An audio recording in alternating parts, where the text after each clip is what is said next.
Welcome back, ladies and gentlemen. As you can see, we have a new setup. I'm your co-host, Prince Ayo. And I'm Brian, as always. Hey, back at it, man. I know it's been a couple of weeks. I lost the old Instagram account, so I'm going to actually put it in this video. This is a new Instagram account for the podcast.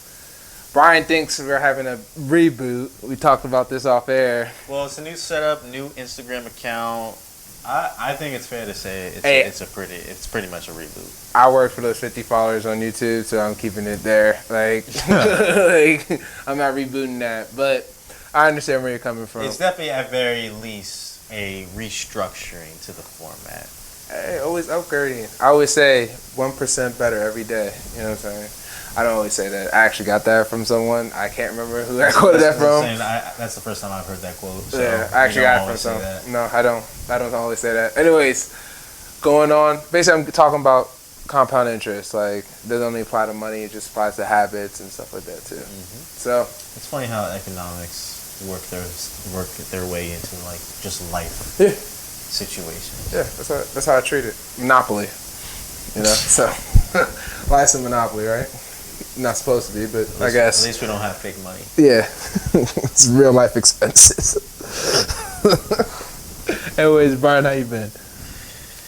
Been chilling. Yeah? Well, as much as I can chill. I just started my final semester at school, taking 21 credits, so it's been really busy for me. I've also taken on a little, what would you call it?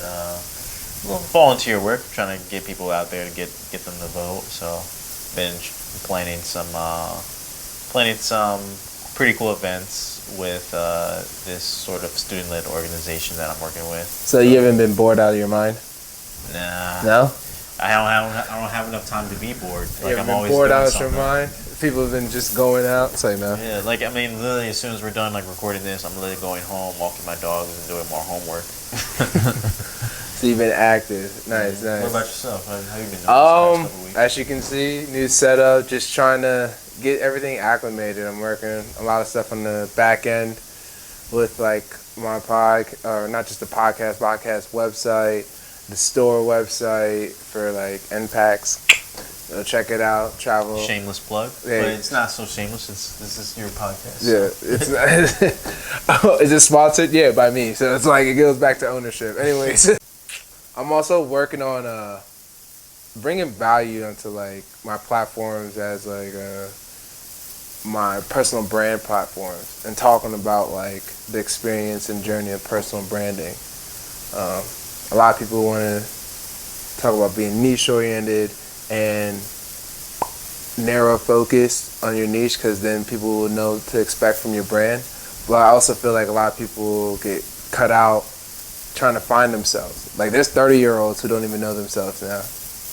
And it's because it's a different generation. We grew up with different stuff, and they're so. I love to say, like, I've noticed this, like, when you like to say, like, people who are still kind of young but older, you like to throw in the 30s. Like, I noticed you love that age. Because it's like commonly known that by 30 you're supposed to have like your shit together. Seriously, like people like by 30 they're like, yeah, I'm supposed to have my shit together. It's like, what gave you that like mind perception? It's just because like traditional ways. I don't know. You know what I mean? Like I don't know. So it's just what I'm saying is like we like to view 30 for some reason as like this the turning point age that we're like, it's like you're doing something significant. But then we also have these things that's like, oh yeah, 30's new 20. It's like for people who just turned 30 but they're like, I'm still young, I'm still healthy, so 30's new 20. So I want to go to the executive board of 30-year-olds and talk to that asshole who made it like the turning point to say, yeah, you're supposed to have your shit together by now. Like, but it makes sense. Like you're a grown adult. You've been a grown adult since 21, but they gave you like 9 years to get your shit together. Technically. You're not even full adolescence till like 24, 25. So like if we're really getting into it. I mean, if you want to go with the scientific route, I guess 24, 25 is your sort of that age where you reach full maturity technically. Nah, men don't mature till 40. Men don't mature till 40. I'm saying this right now. Even then, it's still a real rock. Yeah, like we do not mature till 40. That's when you start seeing like emotional intelligence kick in like naturally. Like it just happens. But let's actually talk about some of this relative news that's been going on in the past couple days. Not even days, months. Maybe like a month or two. A month or two been hectic. It's been hectic. Yeah. So these sorts of things we're going to be talking about today mostly came from Prince. I've mostly been hiding under a rock for a bit, just focused on school, so I haven't had too much time to, surf the web, look at a lot of stuff on social media. Although there's a couple things, but those stories were probably put off to another day. But I think something that we talked about that I thought was really interesting that we should talk about today is this whole Joe Budden Spotify controversy and how that kind of relates to another podcaster with the name Joe Rogan. Yeah.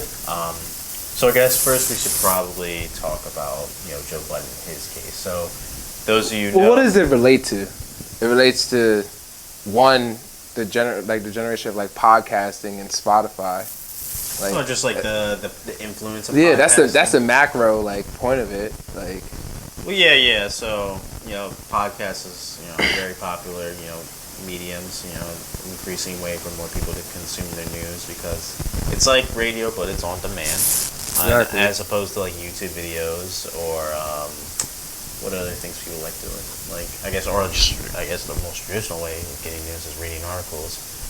That's the traditional way, but people got their phones now. They can look at Apple News. Yeah, they go on Twitter. That's why Twitter's still around, even though their stock price is pretty low. Reading articles is still, I can still traditional. Like, you do it on your phone now, but you're reading an article nonetheless. Yeah. What I mean about podcasts is that you can subscribe to a podcast show, and you just throw it on when you're like doing other things, like you're driving or you're cleaning your house.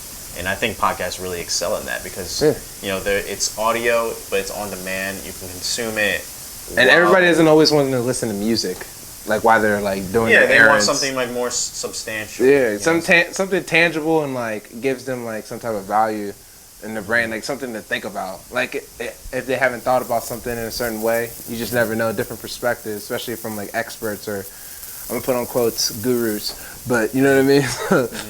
But we digress. So Joe Budden has this really popular show, the Joe Budden Podcast. Why do you do that? What? Why we gotta digress? Just go to the next subject. Why do you do that? We can't delve too much into the backstory. I wasn't trying to. We could just pop over. All right, go ahead. But anywho. Yeah. Anywho. Joe Budden has a podcast called the Joe Budden Podcast. It's a really popular show. For the past 6-7 years. That's what he was mentioning. Yeah, that's how long he's been doing it. Yeah. And as of recently, it's been exclusive to Spotify. He actually had a contract with Spotify, and with Spotify, his show has grown tremendously. I believe, according to this article that I read, he's definitely in top 10. Like he went from like number 1 for like a good 2-3 years, 3-4 years, maybe even up to 5, and then like he's been like still in the top 10. Yeah. I just remember reading that rankings for Spotify.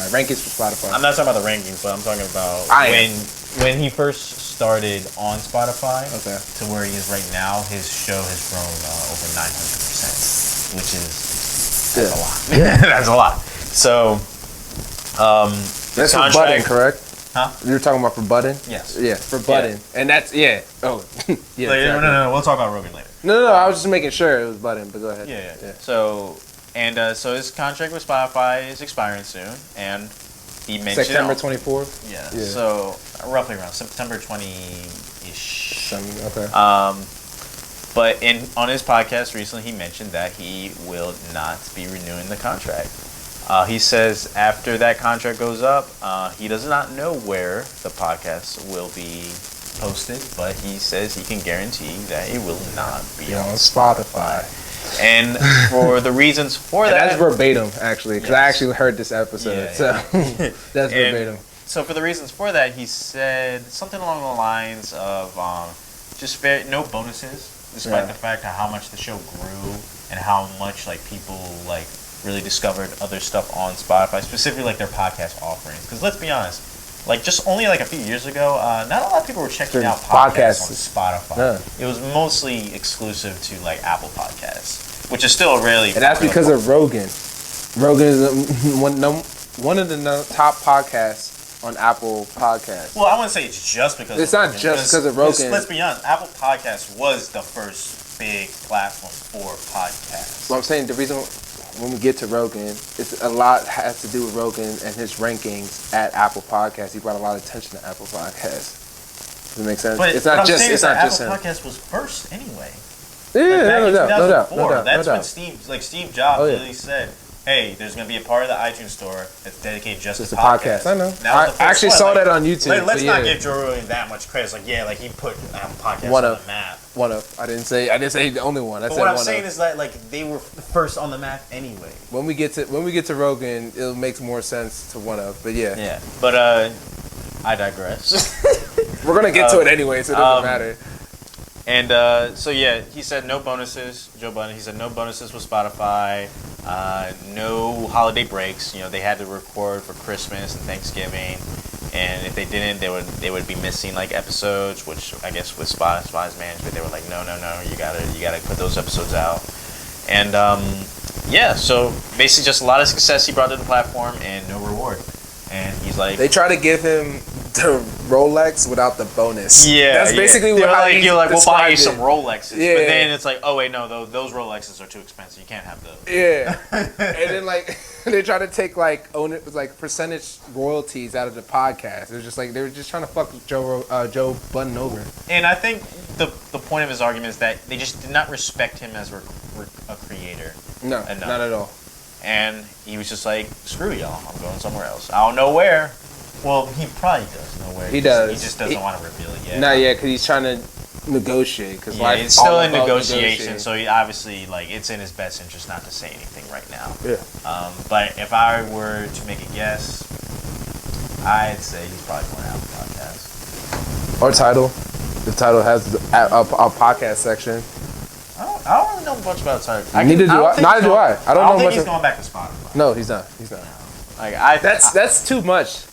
900% over 6 years, 7 years. That's too much, and you're just trying to throw him under a rug he didn't contribute to Spotify's success. That's fucked up. Yeah. And then you wonder why people would say Black Lives Matter is not a trend. This is wild. You have to work 3 times as hard. Mm-hmm. So yeah, that's messed up. So you want to talk about Joe Rogan a lot, so I'll let you take the floor. It's more so I've heard Joe Rogan's side. He said it on his podcast. I listen to Joe Rogan and Joe Budden almost equally, and Joe Rogan actually agrees. He's just even though he feels like he's not the smartest person, I always think that's a cover up when he says on the podcast. He makes smart moves. He sees the difference. He saw the numbers that Budden was putting up.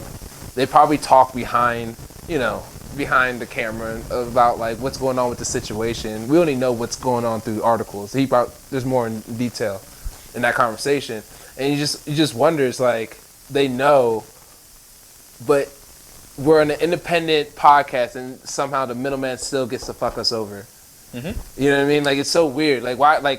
We're all trying to go independent, and yet the middleman's still trying to intervene and hinder people's accomplishments. And it almost seems like it's adding a little bit of race to it. When you look at it from the outside looking in. Mm-hmm. So one detail you haven't mentioned yet is the deal that Spotify gave to Joe Rogan. Yeah, they gave him $100 million deal. It was insane. I mean, it wasn't insane. I kind of felt like it was a given. But when you hear Budden's deal and him getting swept under the rug, you're just wow, what's going on here? You know what I'm saying? Because off the record, I would mention. I'll put it right here, but yeah. I mentioned how that kind of reminded me of the recent story with the whole controversy with Steve Nash getting a head coaching job, and how Stephen A. Smith on First Take, called it out. Was hey, that's kind of bold. If he was black, he would not have gotten that job. Not at all. And so yeah, it's questionable. You don't want to throw race into everything, but it's that's questionable. But you kind of have to in this case because it's just it intersects. It intersects. It's you're trying to avoid the elephant in the room. It intersects. And the thing is, it's all right. Look, you're just some people are oh, it's not about race. It's just that Joe Rogan just. That's gaslighting. It's gaslighting. It's gaslighting. And it's just and then it also leads questions all right. Well, if it's not about race, then what's it about? Like we're failing to see like what's the problem. It's the numbers. 900%. Over 6. It's the numbers. What else do you have to say? Like, Yeah. All right. So, anyways, next segment. I'm over that. I think we should talk about your favorite social media platform. That's your subjective point of view, but yeah, it's one of the hottest social media platforms. That's probably a better way of putting it. But TikTok, Trump, and China are having a little disagreement, and the deadline for the ban comes September 6th. Oh, what is it? 15? I think it's 16. Ish. Literally, The ban for TikTok comes September 15th. Let's just say that. So from this recording, that's only a few days. Yeah. Because it's September 11th. We're recording on the 11th right now. I don't know when you're gonna have this episode out, but just for future reference, this is the 11th. So the 11th. Yeah. If there's some big news that changes everything within the next like 48 hours, like we'll see. We'll see. But anywho, and Microsoft was supposed to buy out TikTok to get U.S. ownership, right? Yeah, that's what I heard. Because there's been a lot of names thrown around, Microsoft, and apparently they were going to partner with Walmart. We've heard like Twitter being interested. We heard there's a few other like big names out there, but Microsoft and Walmart were like the biggest. Like they were pretty far into talks, and but nothing is set in stone. No signatures have been made as of yet, and so that's why I'm a little confused. Like, what's the holdup? And well, government moves slow. You can say the same thing with the stimulus check too. I'm not trying to like bounce off, but they move slow with a lot of stuff when passing like, bills and so the reason negotiating. Why this whole ban thing is in question is because TikTok as an app takes a lot of information from their users. Mm-hmm. As a lot of apps do that. From what I've heard, Instagram, Facebook, from which what are I've heard, together. TikTok isn't necessarily exceptional in that regard. But anywho, and what has people nervous is that China has a pretty sizable ownership of TikTok. Yeah. Through ByteDance. Yeah, as they do with a lot of businesses in their country. And but it's got a lot of people nervous, and Trump being Trump says, "Hey, we're gonna ban TikTok." They got it has a lot of people under 23 and over 16 who are verified on TikTok nervous because it's like, okay, that's where their brand deals are coming from. That's their job. That's their job. And just like how when Vine disappeared, like that kind of messed But up. I feel like it's giving people time too because I've seen a lot of those like verified like that age group I just named out. They converted a lot of their followers to Instagram. Yeah, because Instagram is trying to been eating like. They have reels. They have reels now because they still reels. Reels. Honest, are just straight up TikTok videos. Yeah. Like it's not even like subtle. Like a lot of these verified TikTok accounts would literally just repost their content on IG. It's the same thing. The same exact format. So why doesn't Instagram just buy out TikTok? Because I think Facebook and Mark Zuckerberg are just like, we don't need TikTok. Because he's a robot. He is a robot. You've seen the interviews when he's nervous and he's just like he's malfunctioning. Meanwhile, he's a billionaire, so I'm just gonna shut the fuck up. But you saw that picture of Mark Zuckerberg on surfing, and he had the sunscreen on his face, and he looked like a white ghost. I believe it. It's pasty. He's pretty pasty. It was and people were memeing it, and photoshopping it and stuff. He looked. People say he looked like Mike Myers. I believe it. I believe it. He's pretty pasty. You seen him when he's talking to Congress? He goes white. It's like, all right. It's pretty pasty, especially when he's talking about the Cambridge little incident. Yeah, but knowing Facebook and Mark Zuckerberg, I just don't think they're interested in buying TikTok. I think Twitter was in talks, but I think Twitter's quality, this is my own opinion, Twitter could be a decent video platform, word and video platform, but their video output is shit. Yeah. You have to know how to adjust to it. Sometimes it's good, especially when you promote it, but a lot of times it's shit. I think it's because compressed. Yeah, it's compressed a lot. The video is compressed. Yeah, so it's just hard to get good quality out of the videos. And I think the reason for that is because if you're on your Twitter feed, there's a chances are that each tweet could potentially have a video. Yeah. And just for just for data just for like data, what do you call it? Data considerations. Like they're just like, all right, we're just gonna take all these videos, we're gonna like compress them really hard. But what's interesting about Twitter is that they fill this niche that no other social media platform fills. Yeah. And they're just laser focused on it, and I actually respect that. Like in terms of like data collection, like yeah, they collect a lot of data, but I don't think they collect not nearly as much as like Instagram and Facebook. Well, I mean they're the same, but like Facebook and TikTok. The only thing about those platforms is about getting doxxed. The thing about the data collection for like photos, you can find your geographical location through your photos. Yeah. And that's the problem with like a lot of photo images. And I mean, you can either be worried about that for your entire life and that's just not for you, or you can be all in and just take your own precautions. It's kind of pretty black and white. There's no like, and a lot of people have some of their information online anyways. But that's just my opinion on it, but go ahead, keep going. So just kind of like wrap up this segment, like I should probably ask you this, all right? If TikTok, if there is like this short period where the deadline goes by and there's no like signatures yet, and so basically TikTok goes dark, how do you feel that will like kind of affect all like the content creators on there? Like I said, a lot of them converted. They had a scare, I think like a month ago, so a lot of people have been like putting their social media stuff on their platform, like through their content.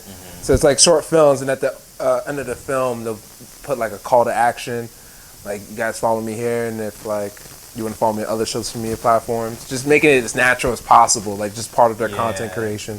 Yeah, see, like a similar thing that happened recently, you may not have heard of this service, but Microsoft had a streaming service that was supposed to compete with Twitch.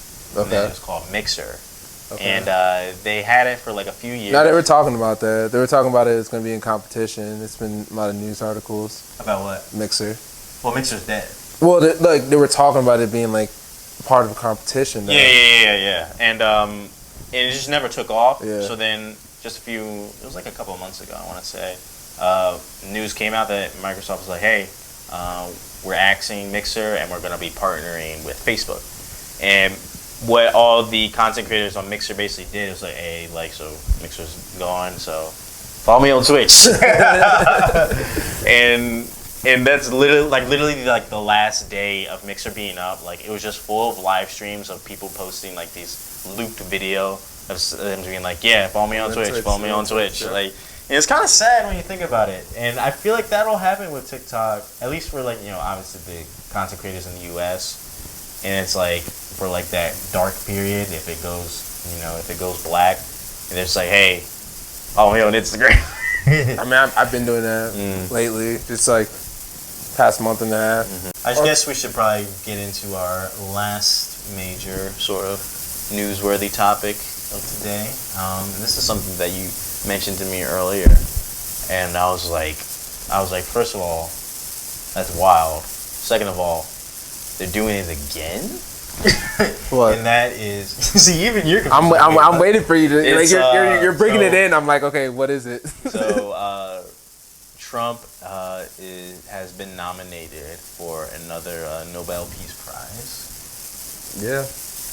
In the year 2020. Think what you want of this. I'm not even gonna. I'm done talking about this the type of subject of why he's getting it, because I kind of have like my own theory why, but everything's going on this year. I'm not surprised. So everything that's going on this year, I'm not surprised. I guess I should probably read the tweet. So this is from Magnus Jacobson. I believe he has a part in the Nobel Prize. Well, he is the person that nominated Trump, and he says this tweet as, I have nominated the U.S. government and the governments of Kosovo and Serbia for the Nobel Peace Prize for their joint work of peace and economic development through the cooperation agreement signed in the White House. Trade and communications are important building blocks for peace. And then he has a picture of the full statement in his tweet. Yeah.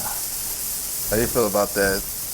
Go back. Let me see the quote again. He said, no, economic development for peace and economic development. So basically, he's basically nominated for what he's restoring the economy and making sure people didn't go wild and we had a purge event during the pandemic. Is that what it's saying? No. It's not about what he's done in the U.S., actually. It's actually what he's done for Israel and in the rest of the Middle East. Yeah.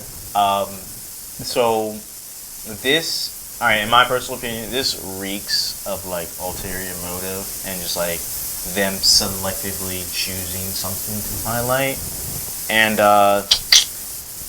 I think if it hasn't already, been said before, the Nobel Peace Prize and just like its sort of credibility. You know who else got a Nobel Peace Prize? Ellen DeGeneres. So think about that. Go ahead. You know who else got a Nobel Peace Prize? Adolf Hitler. And Barack Obama. And there's a lot of people who get a Nobel Peace Prize, and it's very ironic what they've done behind the scenes. That's all I gotta say. I'm not even behind the scenes. I mean, but I'm just saying, like. Yeah. So. Well, Trump's obviously not behind the scenes. He's blatant. He's blatant. Yeah, go ahead. I think the thing is, for a lot of us growing up, right? Like we hear stories about the Nobel Peace Prize, and like that's kind of like the sort of this golden sort of crown that people get, and it's just like, wow, like you have Nobel That's a really Peace respectable Prize. person. They must be really smart. It's like for like a while they would teach us in school, like this is like literally like one of the biggest sort of acknowledgments you can get on this planet. And then now it's just like it's almost like a meme. Like at this point, like it's almost like a meme now. It might as well be. It might as well be. And yeah, it kind of sucks, but at the same time, it's like, oh well, I've never been big on these sorts of like sort of prestigious acknowledgments. Achievements, like just recognition.